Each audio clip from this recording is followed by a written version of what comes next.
So can I ask your name, please, sir? I'm Rich. Rich Pavel. Rich Pavel. And how old are you, Rich? I'll be 55 this year. 55? Yeah. Born in 1959. 59. First surfboard? That I owned or that I made? The first one you owned. The first one you ever got hold of. Yeah, I remember where I grew up in the States, every young boy had the opportunity to have a paper route. Yes, same here. Yeah. I saved my paper route money, and I think I probably paid $15, and it was too much, you know. But you just want to get started and get going. So that was my first board. Yeah, and what? Can you remember what make it was? Or? It wasn't a brand. Oh, it was just a homemade one? Well, all the boards that were going around at that time that you wanted were the sort of the backyard cottage industry, you know, garage boards is pretty much what we refer to as. So, yeah, I had a garage board for my first board, and my second board, and my third board.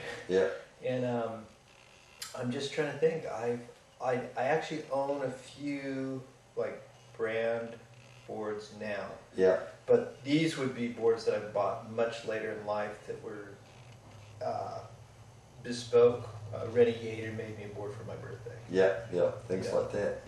But growing up, we just didn't own anything but the homegrown boards. That's how it was done.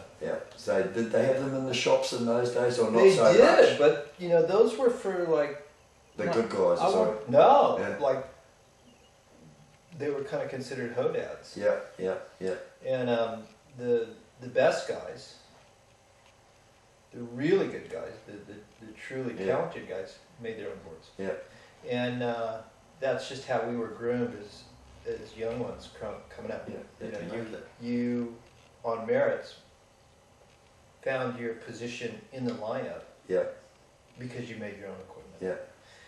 And that's just what everyone was doing. And they respected you because you'd made that board. You earned respect that way. So it was good. It was really a fortunate thing. It wasn't by design. Why do you think you started surfing? Was it just the guys that you were around, or was it, you know, why did you start surfing? Well, I won't discount that because that's a very real part of it. But probably the bigger part of it, if you're trying to get to the whole truth, is it was a really natural path for me to follow. So where I grew up, it's sort of a lot of sandstone formation. And we play in the little arroyos as children, or as kids. You know, boys, they want to build boards and catch lizards and trap their spiders. Like kids do. So it was just a natural extension. You follow that arroyo and it spills out down onto the beach, and then you're kind of, what's going on out there, and you've got free divers that are collecting abalone. We call them abalone. And lobster. And you're like, well, I want to do that, because you're already catching lizards and snakes. So it just grew. You want to get out of the arroyo and on down into the water and do what they're doing and crawl in the ledges and do that kind of stuff. So the eventuality was you became aware of surfing. Because the same reefs that you were diving, people were surfing on. Well, and then you're like, well, I want to do that. That looks fascinating, and when you're young that way, you have that chance to embrace things that are wonderful in a wonderful way. So to me, surfing was kind of fascinating and wonderful. And that's how that came about. And you're still surfing now? Yeah. Somebody's asking me the other day. And you still probably get more of a kick out of it now than what you did when you were a kid, or? Well, it'll kick your ass. You surf 3 times a day. At age 55, and you feel it in a way that you never would have when you were 15. And it's a bloody nice feeling at the end of the day, though, isn't it? That sense of you're so tapped out and spent, and you wake up, and it takes you a minute to realize where you are. You're so tired when you get to sleep. That's surfed out. First car. What was your first car you ever owned back? Well, it was a family car. And you inherited. Every family, I feel, should probably have a sacrificial goat for a car. So what were your parents driving around on? Or what? In our family, there were two. There was the family station wagon, and then there was a little 1969 VW Bug. Oh yeah, that was a great little car, right? Awesome. Yes. Yeah. Awesome. Of course, never should have sold that. Yeah. But yeah, that family station wagon was probably a Chevrolet Kingswood Estate. Yeah, so a big beast of a car, really. Or oh yeah. Yeah, really big. Yeah. Like Detroit steel big. Yeah. And that was really kind of the first car I was allowed to maybe go down to the pick up some dairy. Yeah. Milk and eggs kind of thing. So when you were in that, what were you listening to on the radio? What was the songs that you guys had cranked up? Pretty funny. I don't know when the FM started to really become a big deal, but as a child, we had just AM radio. Yes. And then by the time I was driving, the FM reception in the car, and pretty used to it at that point. So.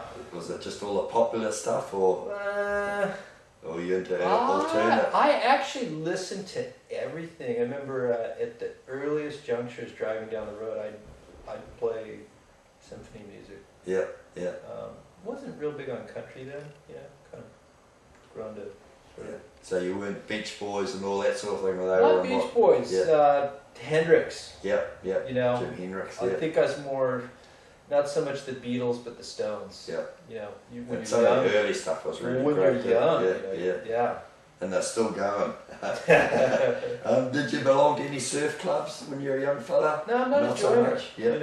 I believe in sort of a soulful sovereignty and individualism and self-reliance. And that was kind of the waterman's ethos and ethic that was sort of bred into me growing up. And it was more of a path. Yeah. And I want to qualify this a little bit. Yeah. Because I think I run the risk of offending people. Nah. In the States, where I grew up, clubs, a lot of cultural movements were, if not pioneered, popularized in Southern California. Yeah. And, I was immersed in a very anti-establishment culture. So the idea of clubs and commercialized surfboards and brands and it just wasn't a thing. Yeah. Especially then. Yeah. Like everyone was off of it. Yeah. So were you into that early skateboard when that took off too? Yeah, that pegs my timeline. Yeah. Bang on, because we went from the Cadillac. That was like a huge thing when the urethane wheel came out. Yes. Yeah. And the clay wheels were kind of what we had going into it, and then we had there was a brand Chicago, and Chicago was a transition wheel between the clay wheels and the urethane wheels. And then when the Cadillac wheels came out, huge difference. Well, the guts of skateboarding as we know it arrived. Yeah, just took off. Yeah. Well, you could do truly like surf performance type things that were well beyond longboard style. Yeah. And well, I think we followed the American trends a lot out here, but we were always a little bit behind. But we always looked up to you guys and all the skateboards and surfboards, and tried to make our own. So I don't always feel proud of what gets exported from our continent, but history and the course of things goes the way it goes. The surfboard industry and the commodification of surfboards, and that this was born in California, and kind of branched out from there. And I think sort of the same with a lot of other things. Whether you're talking about like socio-anthropological, cultural trend type stuff or whatever. But I think the stuff that sort of advances in terms of technology have been pretty good, and good of us to sort of share or export. Some of the stuff, trend-wise, I'm not, big on or proud of, but that's how it is, and each one, you do what you do, and you dress how you dress, and you wear like you wear. And well, I feel really fortunate to come to places like New Zealand in the Southern Hemisphere. I feel it's made me a better designer, a better shaper, and a better surfer. And I'm really grateful for that. Biggest wave, what's roughly the biggest wave you've ever been on? I've surfed closeout days at Waimea Bay. Closeout days, so that's massive stuff. That time was when you had James Jones, Roger Erickson was kind of still very active. But you had, front runners arriving, guys like Derek Dornier. Brad Shaw kind of established his reputation.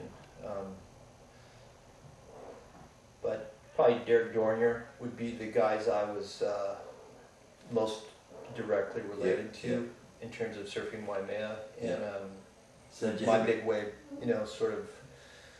What are we, 25 sort of footers and stuff like that you're talking about, at least? Bigger. Yeah. Closeout days. Scariest moments out surfing, you had a couple of those like, shit, this is it. I don't mind sharks too much, but I've had some, a few scary ones? Well, it's a shark. And I would say there's just those times where you're surfing, maybe alone, maybe not, and it's not anything, it's hard to describe it. Your hair just stands up on the end of your neck, and something just goes through you. You get a sense that, I kind of enjoy big waves maybe in a way that a lot of people don't. A lot of people just do it to try and prove themselves, don't they? Well, I think it's good to, to yourself, push yourself. Personal best. But anyone who surfs big waves and say they don't get scared, they're lying. You get so much blood flowing through your neck. It just feels like steel. It's just insane. But I think that's part of why you do it too. You get the favourite surf trip? You ever been on a surf trip and you think that? I suppose you've had hundreds of those, but you ever been somewhere that, man, that was fantastic? Or you've probably had heaps of those, but anything stand out? Well, there have been. I think, coming to places like New Zealand are very moving and powerful because you have this incredible connection between the land and the water. We're so close to the water anyway. And there's a spirit to it. And you can get that anywhere, Indonesia will have that. But I think I've had a very rarefied experience in Tahiti where it was an unmistakable sensation. It was the same sensation as falling in love. But I didn't have a woman with me. And the natives in Tahiti, it's, I don't know, I'm very used to Hawaiians, having lived on Kauai and spent so much time in Hawaii and that kind of thing. And, you get a local from Tahiti, kind of drawing a bead on you and like paddling right up to you. And then, he puts out his hand and says, Yorana, welcome. You're like, So he recognised you or just? Well, it's an acknowledgement. So, no, he didn't. I didn't know him from vice versa. So, it just, I think it depends. I think I was really lucky too, the way I was groomed growing up to be respectful of the locals. It goes a long way in any break anyway, doesn't it? It beats getting kicked in the fucking head. Not like the Aussies first went to Hawaii and all that stories. Don't be too smart. Surf accidents. You had any bad accidents or been a lucky one?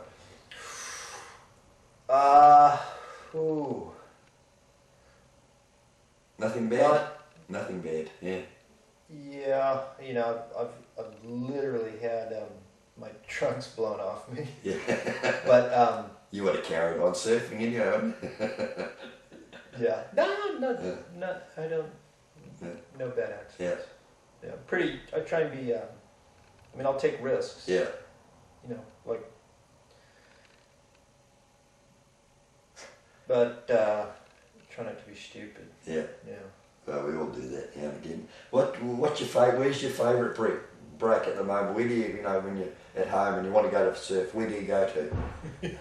Well, my favourite break's right out front right now. Well, when you're home, where's home at the moment?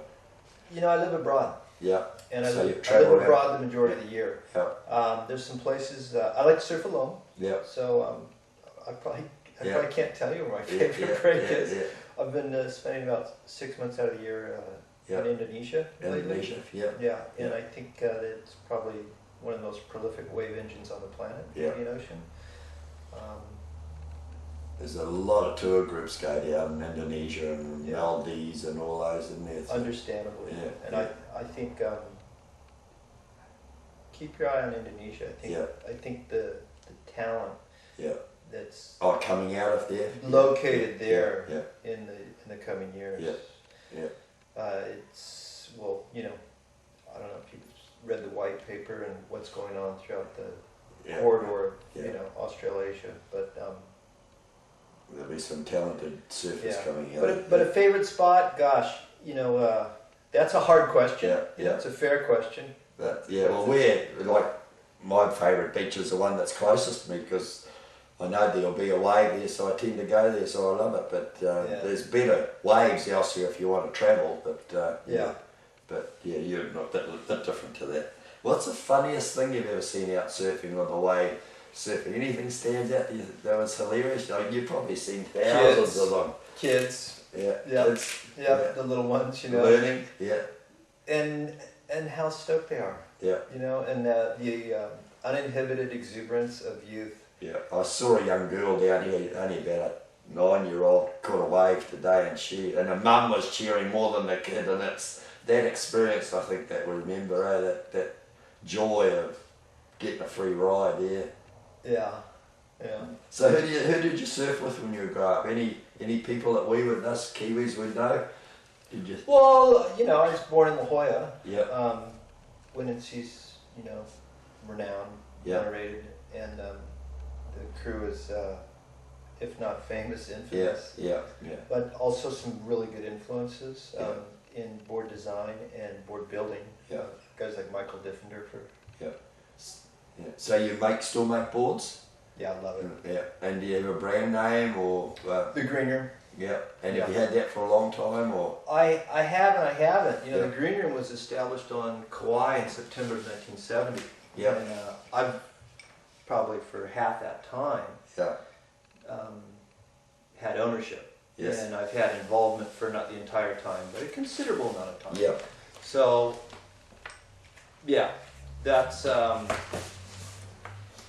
that's my brand. Yeah. And I'm really pleased. And do you make a lot of different styles, or what's the inboard of the name? I set out from the beginning with the objective of being a master designer. Yes. You know, that's what I wanted to do, and not so much. I think being a master board builder maybe kind of goes with that. Yeah. Have you sold many boards in New Zealand? There's got to be some of your boards here. Well, there are. Yeah. But you know, this for me is it's about creating a connection between a rarefied phenomenon of waves and wave riding, and giving people access to that rarefied experience. Yeah. You know, waves are literally a natural phenomenon, and to be able to participate and interface and interact directly with nature and phenomenon on that level. So that's to me, that's my idea of in it to win it. Yeah. I'm not a competitive person. It's not about conquest, domination. It's more about inclusiveness, sharing, and actually the tribe. And building the community. And that's why I love events like what's here. Well, we've just had the fish fry here today for the first time, and it's been a huge success for just a couple of guys that decided they'd organise it, and I think they're blown away. Likes of yourself and some other people that turned up. It's just an honour for you guys to come along. Really appreciate it. Yeah. Well, it's a blessing for me, and you guys here are just awesome, and I think the spirit of the Kiwis is just so enjoyable. It's that surf tribe thing, and I don't know, I've met guys here today that I haven't surfed with for about 40 years, but they still surf and they still remember you, and that's what it's like. And you'd probably only you'd know surf would know what we're talking about. But yeah. What do you think about these young fellas now that are just doing all these aerials and all these fantastic moves? What do you like that? Or? I say go for it. Yeah. I say go for it. You know, it's I think the expression that we're allowed to participate or partake in as surfers and to be fully self-expressed, and I don't think there should be any rules. And I don't think there should be any limits. You know.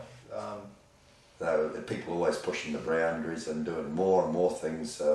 And you know, personally, my own preferences as far as, you know, what does it for me. I don't.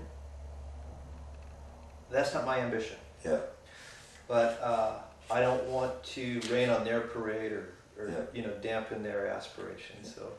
How long do you think you'll keep surfing? As long as you can? Never stop? Yeah. Well, there's a quote out there, I don't know if I entirely embrace it, but you know, find what you love and let it kill you. I didn't know about the let it kill you business. Well, you know, you got to be careful with what the subconscious doesn't make distinctions, but I think what I heard, there's a guy in our area, you're asking about influences, Skip Fry. Yes, and I love him. He jokes about all Ponce de Leon needed to do was go overboard. Yes. You know, surfing is the fountain of youth. Yes. You don't need to go looking for it. So that's kind of, I think it is vital to your spirit, and it speaks to the spirit and the human condition. It's a sustainable and magnificent blessing in one's life. And I like these, you see the portrayals of the people that have, you know, hit 80, hit 90, you know, guys that I've known, again, you know, from where I grew up, Woody Brown, that I came into contact with, just awesome. You know, and that whole crew. Their eyes, you start talking to those guys and their eyes light up and it's a great feeling. They still got that sparkle and twinkle and surf stuff. They're never going to lose it. Well, that's about all the questions I got, and I just appreciate your time, and I've just grabbed this poor gentleman off the beach and asked him for an interview, and he's very happy to do it, so thank you very much. I'll just leave you with this. Find me the person that's organized or has planned when they're going to quit surfing. I don't think they're out there. No. And my wife's here, I get a bit grumpy at home, and she'll say, you need a surf, and off you go for a surf. And I come back a better man, I know I do. And you would know what I'm talking about. So I agree. And that's part of what keeps me going with the board building. You know. Thank you very, very much.